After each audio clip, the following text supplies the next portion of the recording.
নমস্কার বন্ধুরা, অনুভা রান্নাঘরে সবাইকে স্বাগত জানাচ্ছি। আমার আজকের রেসিপি ছানা পোড়া মিষ্টি রেসিপি। দেখতে দেখতেই তো রথযাত্রা এসে গেল, আর রথযাত্রা মানেই হচ্ছে ছানা পোড়া মিষ্টি, যেটা কিন্তু আমাদের প্রভু শ্রী শ্রী জগন্নাথ দেবের 56টি ভোগের মধ্যে অন্যতম একটি প্রিয় ভোগের রেসিপি। এই ছানা পোড়া মিষ্টিটি বানানো কিন্তু খুবই সহজ। ঘরে থাকা অল্প কয়েকটা উপকরণ দিয়েই কিন্তু তৈরি করা যায়, খুবই সহজ উপায়েই তৈরি করা যায়। তো সেই জন্য দেখুন বন্ধুরা, গ্যাস ওভেনে আমি একটি কড়াই বসিয়ে দিয়েছি, আর তার মধ্যে নিয়ে নিয়েছি সামান্য একটুখানি জল। আর তার মধ্যে নিয়ে নেব 1.5 লিটার প্যাকেটের লিকুইড দুধ। এখানে আমি প্যাকেটের দুধটা ব্যবহার করছি, আপনারা চাইলে কিন্তু গরুর দুধটাও ব্যবহার করতে পারেন। এখানে বন্ধুরা, দুধটা জাল করার সময় সামান্য যদি একটুখানি জল দিয়ে দুধটা জাল করা হয়, তাহলে কিন্তু দুধটা আর কড়ার নিচে ধরে যাওয়ার কোনো ভয় থাকে না। তাই কিন্তু আমি সামান্য একটু জল দিয়ে নিয়েছি শুরুতেই, আপনারা নিশ্চয়ই খেয়াল করেছেন। তো এই যে দেখুন বন্ধুরা, পুরো দুধটাকে কিন্তু আমি কড়াইয়ের মধ্যে নিয়ে নিয়েছি। আর এবার হাই ফ্লেমে কিন্তু দুধটাকে একটু জাল করে নিতে হবে। তবে জাল করে কিন্তু খুব বেশি ঘন করা যাবে না, জাস্ট একটা বলক আসলেই কিন্তু হয়ে যাবে। তো এই যে দেখুন বন্ধুরা, পুরো দুধটাকে কিন্তু আমি কড়াইয়ের মধ্যে নিয়ে নিয়েছি। এবার হাই ফ্লেমে দুধটাকে কিন্তু আমি একটু জাল করে নেব। তবে জাল করে কিন্তু খুব বেশি ঘন করা যাবে না, জাস্ট একটা বলক আসলেই কিন্তু হয়ে যাবে। এই যে দেখুন বন্ধুরা, দুধের মধ্যে কিন্তু একটা বলক চলে এসছে। ঠিক এই পর্যায়ে কিন্তু আপনারা গ্যাসের ফ্লেমটাকে একেবারে অফ করেও দিতে পারেন, আবার কিন্তু একেবারে কমিয়েও দিতে পারেন। তো আমি কিন্তু একেবারে অফ করে দিচ্ছি। আর এবার আমি দুধের ছানাটিকে কাটিয়ে নেবো, আর সেই জন্য একটা বাটির মধ্যে নিয়ে নিয়েছি 2 টেবিল চামচ ভিনিগার আর 2 টেবিল চামচ নর্মাল জল। এবার আমি ভিনিগার মিশ্রিত জলটা এই দুধের মধ্যে দিয়ে দেবো, তারপর ছানাটাকে কাটিয়ে নেব। এইভাবে একটু আলতো হাতে নেড়ে চেড়ে ছানাটাকে খুব ভালোভাবে কাটিয়ে নেব। এইভাবে যদি গ্যাসের ফ্লেমটাকে অফ করে নিয়ে ছানাটাকে কাটিয়ে নেওয়া হয়, তাহলে কিন্তু ছানাটা খুবই সফট মোলায়েম হয়। এই যে দেখুন, ছানাটা কিন্তু খুব সুন্দরভাবে কাটিয়ে নেওয়া হয়ে গেছে। ছানার জলটা দেখুন কত সুন্দরভাবে একদম স্বচ্ছ হয়ে গেছে। আর ছানাটাও দেখুন কত সুন্দর একেবারে সফট তৈরি হয়েছে। এই যে দেখুন ছানাটিকে কিন্তু আমি খুব সুন্দরভাবে কাটিয়ে নিয়েছি। আর জলটা দেখুন কত সুন্দর একেবারে স্বচ্ছ হয়ে গেছে। আর ছানাটাও দেখুন বন্ধুরা কত সুন্দর একেবারে সফট তৈরি হয়েছে। এই যে দেখুন, এবার আমি ছানাটিকে কড়াই থেকে তুলে নেব, আর তুলে কিন্তু এইভাবে একটা ছাঁকনির পরে রেখে নেব। এতে করে জলটা খুব সহজে ঝরিয়ে নেওয়া যাবে। এই যে দেখুন বন্ধুরা, ছানাটিকে কিন্তু আমি খুব সুন্দরভাবে তুলে নিয়েছি। আর এই ছানার জলটা যে আছে না, এটাকে কিন্তু আপনারা নাও ফেলে দিতে পারেন, স্টোর করে রেখে দিতে পারেন। পরবর্তীতে যখন আপনারা দুধে ছানা কাটাবেন, এই জলটা দিয়ে দেবেন, তাহলেই কিন্তু দুধের ছানাটা খুব সুন্দরভাবে কেটে যাবে। যেহেতু আমি ছানাটা ভিনিগার দিয়ে কাটিয়ে নিয়েছি, তাই কিন্তু অবশ্যই এইভাবে একটু ভালোভাবে ধুয়ে নিতে হবে, তা নাহলে কিন্তু আবার মিষ্টিটার ভিতরে একটা টক ভাব থেকে যাবে। আর এই ছানাটা ভালোভাবে ধুয়ে নেওয়ার পরে কিন্তু খুব বেশি সময় নিয়ে রাখার কোনো প্রয়োজন নেই। ছাঁকনির মধ্যে মোটামুটি 5 থেকে 10 মিনিটের মতো একটু রাখলেই কিন্তু হয়ে যাবে। এই ছানাটা একটু ভেজা ভেজা থাকলেও কিন্তু কোনো অসুবিধা হবে না, একটু ভেজা ভেজা থাকলেই কিন্তু বরঞ্চ আরও ভালো হবে। এবার দেখুন বন্ধুরা, আপনাদের ফাইনালি ছানাটিকে দেখিয়ে দিচ্ছি। ছানার জলটা কিন্তু বেশ মোটামুটি একটু ভালোভাবে ঝরে গেছে। আর এই যে দেখুন ছানাটা কতটা সফট হয়েছে, দেখে নিশ্চয়ই বুঝতে পারছেন। আর এখানে কিন্তু বন্ধুরা আর একটা কথা বলে রাখি, ছানার জলটাকে কিন্তু খুব বেশি একটা চেপে চেপে ঝরাতে যাবেন না। নিজে থেকে যতটুকু পড়ে তাতেই কিন্তু হয়ে যাবে। খুব বেশি যদি আপনারা জোরে জোরে চেপে চেপে জলটাকে ঝরিয়ে নেন, সেক্ষেত্রে কিন্তু এই ছানাটা শক্ত হয়ে যাবে। আর সেই ক্ষেত্রে কিন্তু ছানা পোড়া মিষ্টিটা খেতেও ভালো লাগবে না, শক্ত হয়ে যাবে। তো এবার আমি ছানাটিকে বড় একটা বোলের মধ্যে নিয়ে নিচ্ছি। আর এবার আমি ছানার মধ্যে কয়েকটা উপকরণ অ্যাড করব। আর সেই জন্য প্রথমেই দিয়ে দিচ্ছি 1/3 কাপের মতো চিনি। তবে চিনিটা কিন্তু আপনারা কম বেশি করে দিতে পারেন। তবে ছানা পোড়া মিষ্টিটা কিন্তু খুব বেশি একটা মিষ্টি মিষ্টি হয় না, তাই 1.5 লিটার দুধের জন্য কিন্তু 1/3 কাপ চিনিটাই যথেষ্ট। আর সেই সঙ্গে দিয়ে দিচ্ছি 3 টেবিল চামচের মতো সুজি। এতে কিন্তু ছানা পোড়া মিষ্টিটার মধ্যে খুব সুন্দর একটা বাইন্ডিং ভাব আসবে, অথচ সুজির কিন্তু কোনো গন্ধই লাগবে না। এখানে আমি 1.5 লিটার দুধের জন্য কিন্তু 3 টেবিল চামচের মতো সুজিটা নিয়ে নিয়েছি।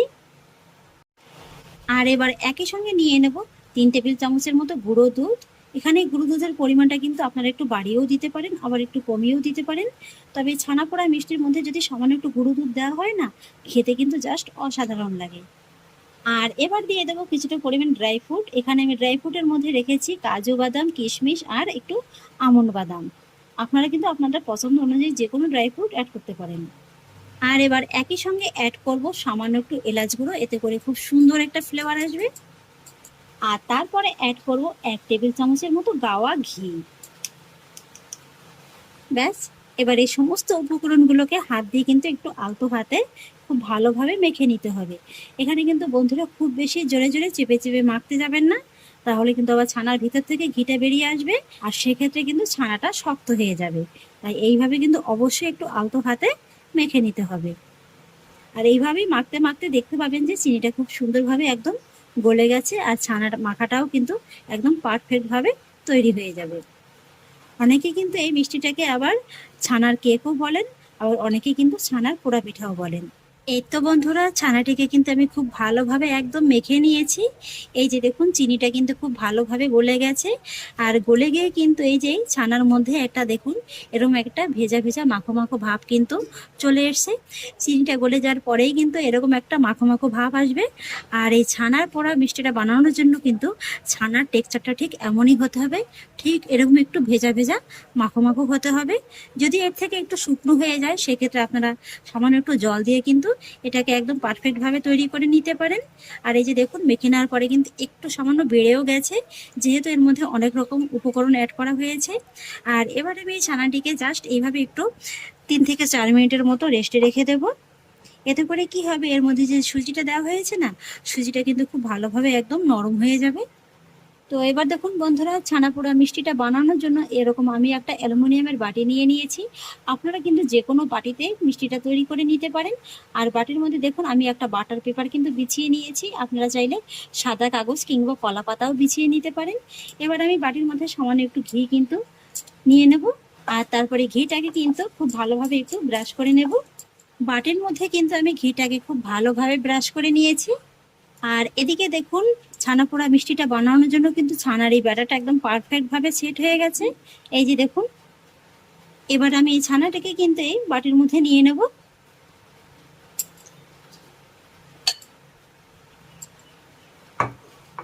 আর তারপরে এই ছানাটিকে বাটির মধ্যে খুব ভালোভাবে কিন্তু এইভাবে একটু চেপে চেপে ছেট করে বসিয়ে নেব। ছানাটিকে কিন্তু বাটির মধ্যে আমি খুব সুন্দরভাবে ছেট করে নিয়েছি।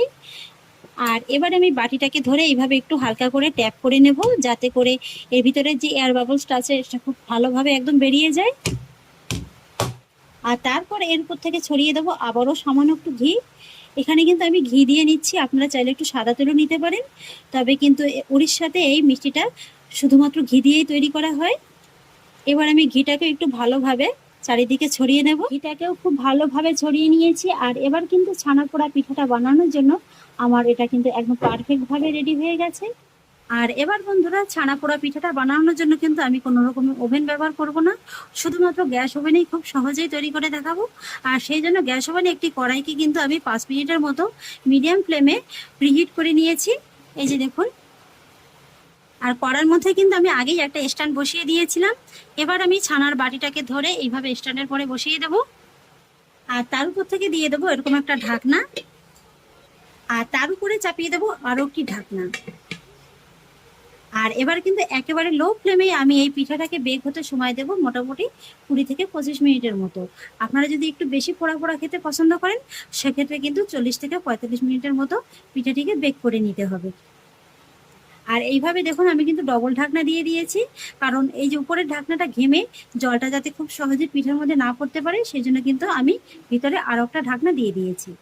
ফাইনালি এবার 25 মিনিট বাদে ফিরে এলাম, ঢাকাটা তুলে নিচ্ছি আর দেখে নিচ্ছি যে পোড়া পিঠাটা ঠিক কেমন হয়েছে।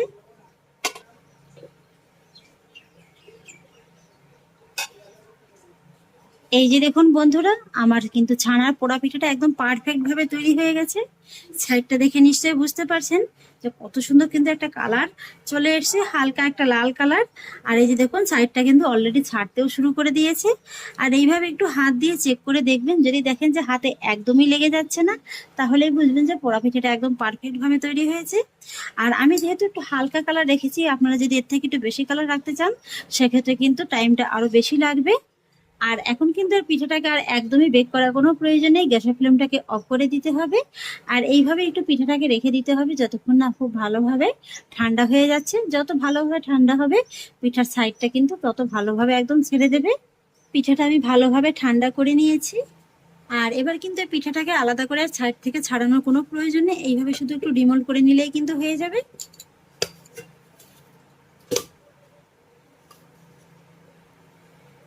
দেখুন বন্ধুরা কত সহজে একদম ডিমোল্ড হয়ে গেল। আর কাগজটাও দেখুন একদম কিন্তু বাটির ভিতরে নিজের থেকেই রয়ে গেল। এবার আমি আপনাদের পিঠাটাকে একটু কেটে দেখিয়ে দিচ্ছি যেটা কতটা পারফেক্ট ভাবে তৈরি হয়েছে।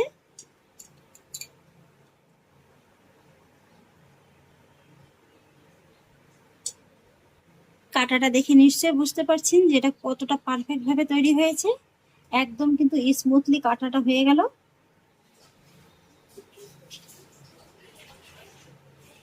এই যে দেখুন বন্ধুরা কত সুন্দর তৈরি হয়ে গেল ছানার পোড়া পিঠা।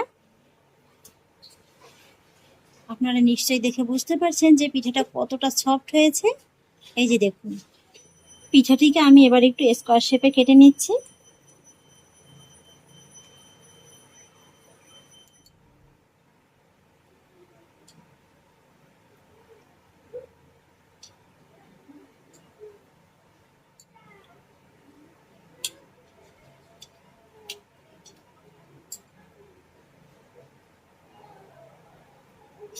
পিঠাগুলোকে আমি খুব সুন্দর করে কেটে নিয়েছি। তাহলে দেখে নিলেন তো বন্ধুরা ছানার পোড়া পিঠা বানানো কতটা সহজ। আশা করছি খুবই সহজ উপায় আপনাদের শেখাতে পেরেছি। দেখেই কিন্তু একেবারে খেতে ইচ্ছে করবে, 100% গ্যারান্টি দিচ্ছি।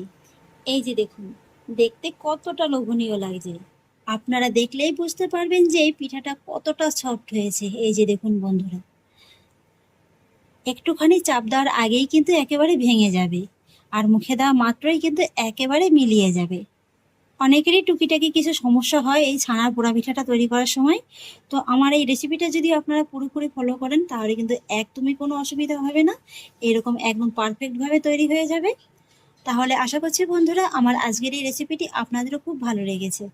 যদি ভালো লেগে থাকে তাহলে আমাকে অবশ্যই একটা লাইক এবং কমেন্ট করবেন, সেই সঙ্গে বন্ধুদের সঙ্গে শেয়ার করবেন। আর প্লিজ বন্ধুরা যদি আমার পরিবারের নতুন সদস্য হয়ে থাকেন তাহলে একটা সাবস্ক্রাইব করে পাশে থাকা বেল আইকনটি প্রেস করে দেবেন। ফিরে আসছি এরকমই পরের অন্য কোনো নতুন রেসিপি নিয়ে। সবাই ভালো থাকুন, সুস্থ থাকুন, ধন্যবাদ।